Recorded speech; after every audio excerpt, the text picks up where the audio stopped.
सबसे पहले तो साल खत्म हो रहा है। मेरी तरफ से पूरे देशवासियों को, पूरे क्षेत्रवासियों को और पूरे प्रदेश वासियों को नए साल की ढेर सारी शुभकामनाएं।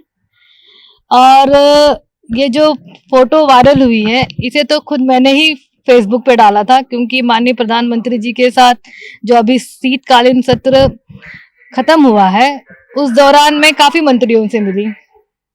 माननीय वित्त मंत्री जी से, माननीय रेल मंत्री जी से, शिक्षा मंत्री जी से, ग्रामीण विकास मंत्री माननीय निरंजना ज्योति जी से, और अभी अन्य लोग जैसे सड़क परिवहन मंत्री माननीय नितिन गडकरी जी से, सभी लोगों से मिली। इसी क्रम में मैं जब माननीय रेल मंत्री जी की अपनी समस्या लेके गई, क्योंकि पिछले ही सत्र 22-23 के बजट में हमारे क्षेत्र की जनता की काफी डिमांड थी कि बनारस से लालगंज होते हुए आजमगढ़ से गोरखपुर तक एक नई रेल लाइन, सीधी रेल लाइन बिछे, ताकि क्षेत्र की जनता को सुगमता हो यातायात में।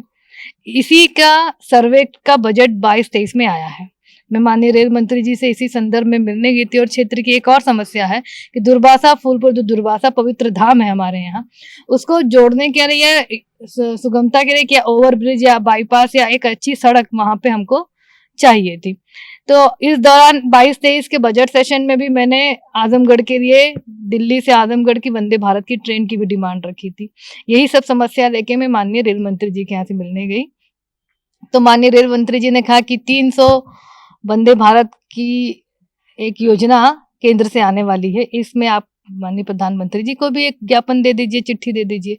जब हमें पता चला कि माननीय प्रधानमंत्री जी ऑफिस में हैं, तो हमने एक मिलने का समय मांगा और तुरंत हमको मिल भी गया भगवान की दया से।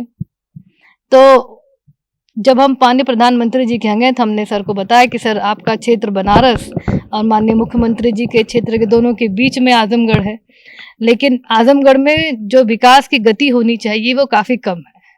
मैंने उन्हें बताया कि भाई 22-23 में इसका सर्वे का बजट आया है रेल का, लेकिन अभी इस पर कोई काम नहीं हो रहा है। हमने ये भी कहा कि बनारस से आजमगढ़ के लिए जो सीधी रेल लाइन वाया लालगंज होते हुए चाहिए, लालगंज में एक स्टेशन भी बनना चाहिए, जिससे हमारे क्षेत्र की जनता को इसके लाभ हो सके।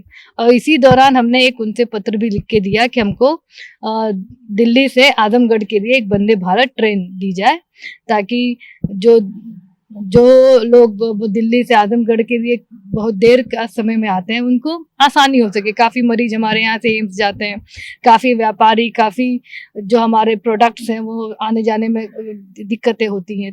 इसी सुगमता को देखते हुए मैंने एक ट्रेन की डिमांड माननीय प्रधानमंत्री जी से की। और साथ ही साथ जो हमारा मंदूरी का हवाई अड्डा है, अभी उसको तो चालू करने के लिए हम लोगों ने काफ़ी चिट्ठी लिखी, काफ़ी प्रयास किया, मंत्री जी से भी हम मिले, आश्वासन भी मंत्री जी ने दिया और इसको चालू भी करा दिया। लेकिन जो यातायात शुरू हुआ वो सिर्फ आजमगढ़ से लखनऊ तक का हुआ। तो इसी को देखते हुए हम माननीय प्रधानमंत्री जी से मिले और कहें कि सर, हमारे यहाँ बाहर जाने वाले लोग बहुत हैं, आजमगढ़ से दिल्ली, आजमगढ़ से बॉम्बे, आजमगढ़ से कलकत्ता की बहुत सारे ट्रैवलर्स हैं, जिनको अगर आप आजमगढ़ में ही ये दे दें तो उनको बाहर बनारस से, गोरखपुर से या लखनऊ से जो वो फ्लाइट पकड़ते हैं, उसको सुगमता मिल जाएगी। हमारे यहाँ से लोग आजमगढ़ की एयरपोर्ट से ही लोग ट्रैवल कर पाएंगे। यही चिट्ठी हमने माननीय प्रधानमंत्री जी को दी और इसी चिट्ठी के साथ की फोटो हमने अपने फेसबुक हैंडल से डाला, जिसका लोगों ने गलत कयास निकाला है। और ये सरासर गलत है कि हम अपनी पार्टी छोड़ के जा रहे हैं। हमारी नेता आज भी माननीय बहन जी हैं और अभी 15 जनवरी को माननीय बहन जी का जन्मदिन आ रहा है। हम सभी क्षेत्र की जनता से कहेंगे कि माननीय बहन जी की जन्मदिन पर वो ढेर सारे शुभकामनाओं के साथ बढ़ चढ़ कर हिस्सा लें। और मैं खुद भी स्वयं की तरफ से माननीय बहन जी की लंबी आयु की कामना करती हूँ, उनको उनके जन्मदिन की ढेर सारी शुभकामनाएं देती हूँ। तो जो ये सब प्रयासें आ रही हैं, बातें आ रही हैं, गॉसिप आ रहा है, उनको आप क्या जवाब देंगे? क्या पार्टी छोड़ रही है या नहीं छोड़ रही है? लोग तो नहीं, देखिए, अगर आप क्षेत्र के लिए कुछ डिमांड करेंगे तो आप अपने चीफ मिनिस्टर के पास जाएंगे, अपने प्राइम मिनिस्टर के पास जाएंगे। प्राइम मिनिस्टर किसी पार्टी या किसी दल के नहीं होते, वो सबके होते हैं। तो आप अपने अगर क्षेत्र की आपको कुछ समस्याएं हैं, कुछ डिमांड्स हैं, कुछ आपको चाहिए, तो आपको यही लोग मदद कर पाएंगे।